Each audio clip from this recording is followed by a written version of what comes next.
A paz do Senhor, será que eu tenho dom de cura?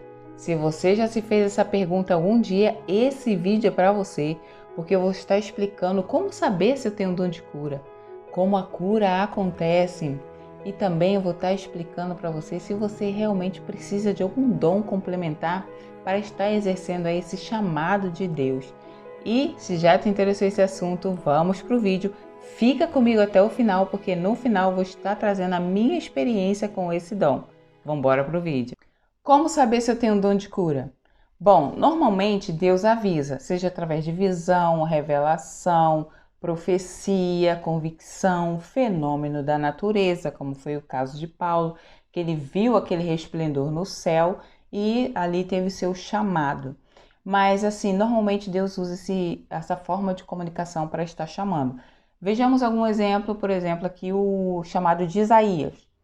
No ano que morreu o rei Uzias, viu o Senhor assentado no alto sublime trono. Visão. E aí ele vem descrevendo a visão e chega um momento que ele fala: depois disso, ouvi a voz do Senhor dizendo: a quem enviarei e quem há de ir por nós? E eu respondi: eis-me aqui, envia-me a mim. Chamado de Jeremias. Veio a mim a palavra do Senhor dizendo: antes que te formasse no ventre da sua mãe, eu te conheci. Antes que saísse da madre, eu te santifiquei e te dei por profeta às nações, chamado para a profecia. Então a gente vê aí que Deus tem suas formas de comunicar, né, o chamado que ele tem com você, o chamado que ele tem com aqueles que são escolhidos.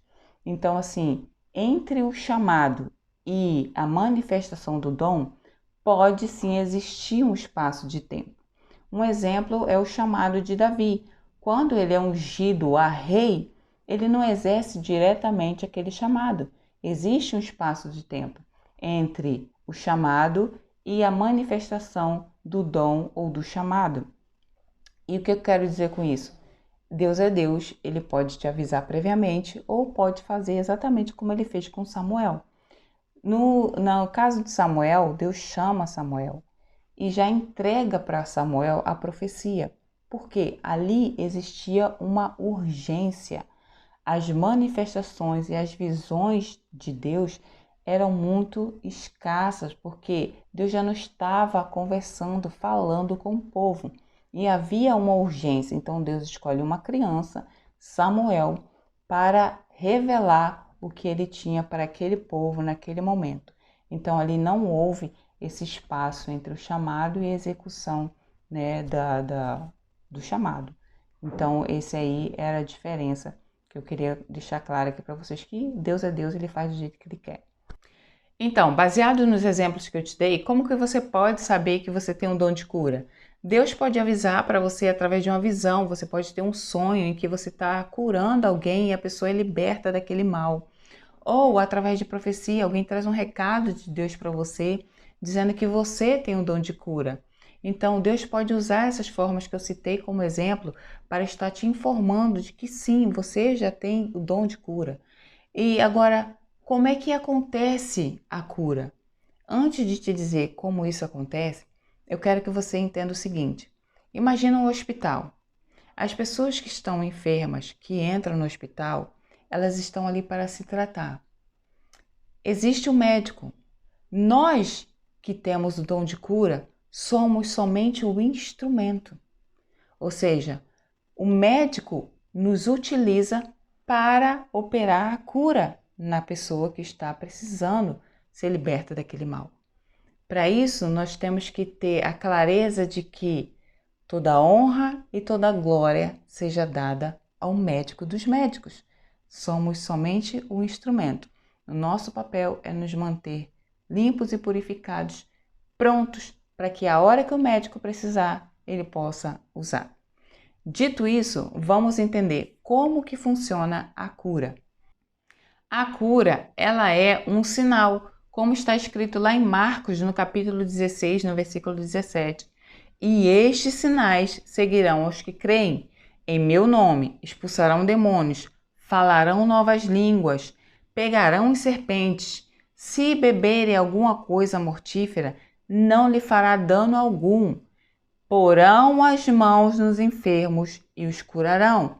Agora, essa cura, ela já existe. Se você ver lá em Isaías, no capítulo 53, você vai ver que ele levou sobre si todas as nossas enfermidades e as nossas dores. Ele levou sobre si todas as nossas enfermidades. A sua cura já existe. A cura que você precisa, ela já existe. O que a gente precisa fazer? Nós, como um instrumento do Senhor, temos que receber essa cura do mundo espiritual, que já existe, e manifestar no mundo físico. Vou repetir. Receber essa cura que já existe no mundo espiritual e manifestar no mundo físico. Agora, como que isso acontece? Então, vamos aprender com o mestre. Vamos pegar o exemplo lá de Mateus, no capítulo 9, no versículo 18, onde Jairo faz um pedido a Jesus que vá até a sua casa, porque a sua filha está morta. Jesus atende o pedido e vai à casa de Jairo, tem aqueles percalços pelo meio do caminho, porém Jesus chega. Chegando lá, né, Jesus fala, saiam todos, ou seja, desarma o funeral, porque a menina não está morta, ela dorme. O que Jesus está fazendo ali naquele momento? Ele está manifestando no mundo físico a ressurreição daquela menina que já existe no mundo espiritual. Ok, a gente está falando de Jesus. Agora nós que somos instrumentos, o que a gente precisa para que a cura se manifeste no mundo físico? Nós vamos precisar do dom de revelação e o dom de profecia, que complementa aí o dom de cura. Porque um exemplo claro que eu quero trazer aqui para vocês é Ezequiel 37, onde ele tem a visão do Vale dos Ossos Secos. Ali a palavra de Deus vem dizendo que Deus pega literalmente Ezequiel em espírito e leva à face de um vale. Faz Ezequiel andar ali em volta daquele vale e ele percebe que está cheio de ossos e ossos sequíssimos. E aí a palavra do Senhor fala a Ezequiel: Ezequiel, poderão esses ossos viverem? Ezequiel, como instrumento, ele fala: Senhor, tu o sabes. Então a palavra de Deus vem a Ezequiel dizendo: profetiza sobre esses ossos.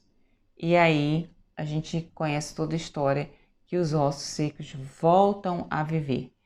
Aqui eu quero deixar claro que a profecia e a revelação, ela anda lado a lado com o dom de cura. Porque quando a gente ministra a cura, essa palavra ela não sai da nossa cabeça. É Deus que manda, é Deus que revela para a gente. E a gente só libera, exatamente como Ezequiel fez. A gente libera a palavra que Deus já manifestou para a gente. A cura que já existe, Deus já liberou. E a gente só transfere, a gente só manifesta no mundo físico.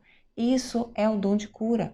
Eu gostaria de trazer para vocês aqui a minha experiência com esse dom. Bom, na minha trajetória eu descobri que eu tinha o dom de cura quando eu já estava no campo, né? Já estava evangelizando. Eu saía com um grupo de missionários que fazia evangelismo local, também fazia missões em outros estados. E numa dessas estávamos evangelizando, né? Em uma cidade pequena. E as pessoas convidavam a gente para orar nas casas. E foi numa dessas que a gente entrou na casa de um jovem, que ele já tinha 17 anos na época, e ele tinha se acidentado na academia. Já tinha se passado 3 meses que ele estava ali naquela posição sem movimento, né? E as pernas dele já estavam dando sinais de atrofia, os músculos já estavam bem pequenos. E o pai dele já estava passando por dificuldade financeira, porque era só ele e o pai, e já tinha faltado muitos dias de trabalho para cuidar do filho, e já estava ali numa situação financeira muito apertada. Então ali os missionários entraram ali naquela casa, eu estava junto, oramos, né, levamos uma palavra ali, convidamos para ir para a igreja e eu acredito que o menino também aceitou Jesus, o pai aceitou Jesus e a gente estava ali, né, envolvido naquela obra. Foi quando eu vi claramente uma voz me dizer: fala para ele que dentro de um mês ele vai voltar a andar. Ai, gente, aquilo ali foi muito forte para mim, porque assim, aquele grupo ali tinha muitas pessoas muito experientes no trabalho de evangelismo, com muita comunhão com Deus, pessoas muito usadas por Deus. E quando veio aquela palavra assim no meu ouvido, eu falei, meu Deus, né? Eu fiquei com medo assim, porque eu era a menor da casa ali praticamente. Estava começando ali nesse projeto de missões e receber uma revelação dessa é muito forte. E muita responsabilidade também, porque você está lidando com vidas, né? Então, eu chorei muito quando eu recebi essa palavra, porque eu falei assim, Senhor, eu quero ter certeza que é o Senhor que está falando comigo, me dá um sinal. Eu fiz como o Gideão, gente, eu pedi um sinal, porque é muita responsabilidade você está liberando uma palavra assim que vai mexer com vidas, né? Então, assim, Deus me deu os sinais que eu pedi. Então, foi aí que eu levantei no meio de todo mundo ali, entreguei a revelação que Deus tinha me dado e falei para aquele jovem que dentro de um mês ele ia voltar a andar. A nossa missão voltou para o nosso estado e sempre fica alguns missionários, no máximo 2 missionários, para acompanhar, né, o trabalho que foi feito ali durante um mês. Eles permanecem no local, né, para acompanhar as almas que aceitaram Jesus, dar prosseguimento ao trabalho. E nisso, quando deu o tempo, voltaram os missionários que ficaram para dar o acompanhamento. E um dos missionários desceu do ônibus, nem foi em casa, não deixou a mochila dele, nada, foi direto na minha casa me contar que antes de completar um mês, entrou na igreja o pai daquele rapaz e aquele rapaz caminhando para a honra e glória do Senhor. Gente, esse é o Deus que eu sirvo, ele não mudou, ele é o mesmo ontem, hoje e sempre. Se ele fala que levou sobre si todas as nossas dores, todas as nossas enfermidades, creia que teu milagre já existe. E outra experiência também foi quando eu estava dentro de uma unidade hospitalar, que eu me ofereci para acompanhar um jovem que estava internado, né, para render um dos familiares que tinha passado a noite ali no hospital. Então eu me ofereci em ficar com ele durante o dia. E eu cheguei, né, a pessoa que estava acompanhando ele durante a noite me passou as instruções, eu recebi, sentei ali e fiquei observando. A pessoa foi embora, eu fiquei ali. Conversei com o jovem que estava ali, né, acamado, e eu percebi que ele estava com a musculatura endurecida. Ele não movia o pescoço, não se movia. E eu perguntei para ele, por que você fala comigo e não olha para mim? Aí ele falou, porque eu não consigo, ele não estava mexendo o pescoço.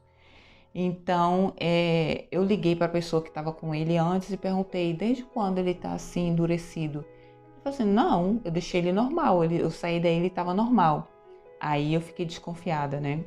Então, eu sentei ali perto dele, peguei minha Bíblia, comecei a ler minha Bíblia no celular.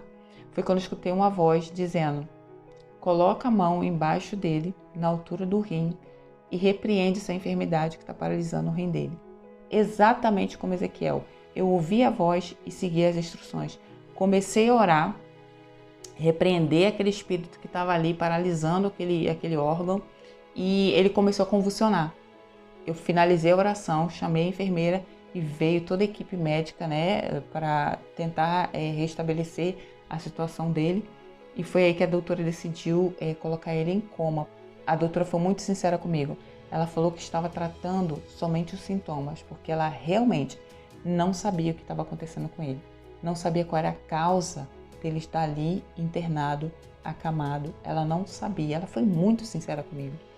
Então ela optou por induzir o coma e ele foi para o coma induzido. E depois da oração foi visível a bolsa, aquela bolsa que fica coletando urina, estava marrom o líquido que estava saindo de dentro dele. E depois da oração, aquele líquido começou a clarear. E aquilo foi um sinal de que Deus já tinha ministrado a cura na vida daquele rapaz. E quando aquele rapaz teve alta do hospital, eu estava lá no dia da alta e acompanhei o processo de saída dele do hospital. E antes de sair do hospital, a gente encontrou um dos médicos da equipe. E o médico estava muito feliz e muito admirado. E ele falou sinceramente, gente. Ele falou com muita sinceridade, tinha muita verdade nas palavras daquele médico. Ele falou assim para aquele rapaz, Eu não esperava que você saísse desse hospital, muito menos caminhando do jeito que você está. Gente, é para que o nome do Senhor venha a ser glorificado, porque toda honra e toda glória é para Ele. Deus não mudou. Creia nessa palavra, em nome de Jesus. E até o próximo vídeo.